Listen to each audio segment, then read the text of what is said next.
Okay, welcome back, fellas.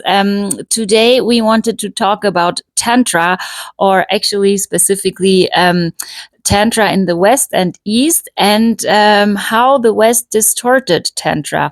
I mean, all those workshops, and no matter who offers them about Tantra in the West, they're not really Tantra, right? They're rather about having conscious, respectful sexual connections, like how to pleasure your partner, your wife, your husband, your whoever, pleasure him or her in the right way.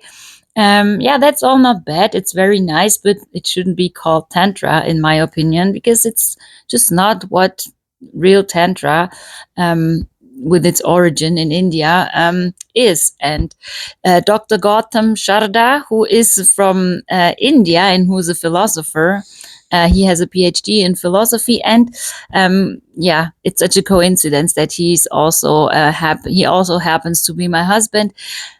He's the right man to answer this question. So, Dr. Gautam Sharda, please tell us, what is it? How is Tantra in India different from Tantra in the West? Well, first we need to understand the historical aspect of the word Tantra. See, the archaeological evidence is quite scanty, but still there is evidence that the word Tantra originates somewhere around 500 AD in Central and East India. Okay, and it was, a Hindu practice originating, like I said, around 500 AD, which was subsequently absorbed in Vajrayana Buddhism, also a sub school of Buddhism. Now, Tantra obviously has many different meanings attached to it, and there are different aspects of Tantra. So, obviously, the first one, like you mentioned, is rather the sexual aspect, the physical aspect, which is primarily practiced in the West. But that's just one aspect. That's not the entire aspect of Tantra or entire part of Tantra. The second aspect, which is obviously not there in the West so much, is related to the occult practices, things like black magic and spells and all that. That's also there, right?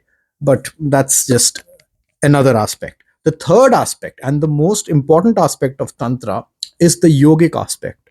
That is transcending your consciousness to a higher level. That is also a part of Tantra. Yeah, that's completely missing in the Yeah, West. I mean, maybe. I don't really know, but you I would can like to tell explain. it is Yeah, yeah. missing. So, see, both the first part, that is the sexual aspect, and the yogic aspect needs to be combined together, because ultimately the key philosophical uh, you know foundation of Tantra is to move beyond these sexual pleasures, pleasure of orgasm, pleasure of the sexual union, or whatever you want to call it, the physical bodies. Ultimately, we have to move beyond it to experience something which is much more, you know I want to use the word pleasure, which is beyond pleasure, which is bliss.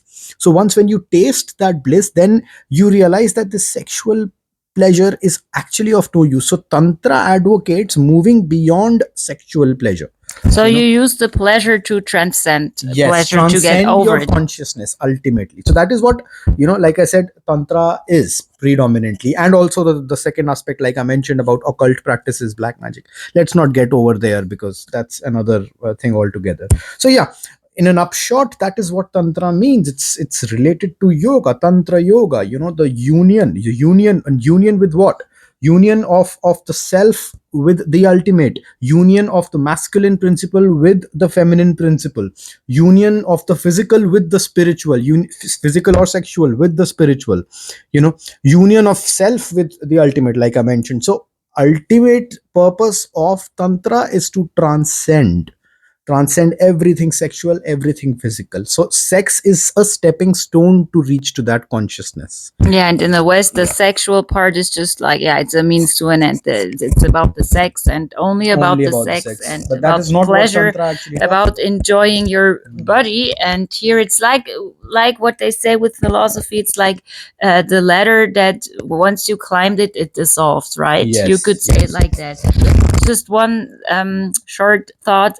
If you say it's also it includes a yogic part, a yoga part.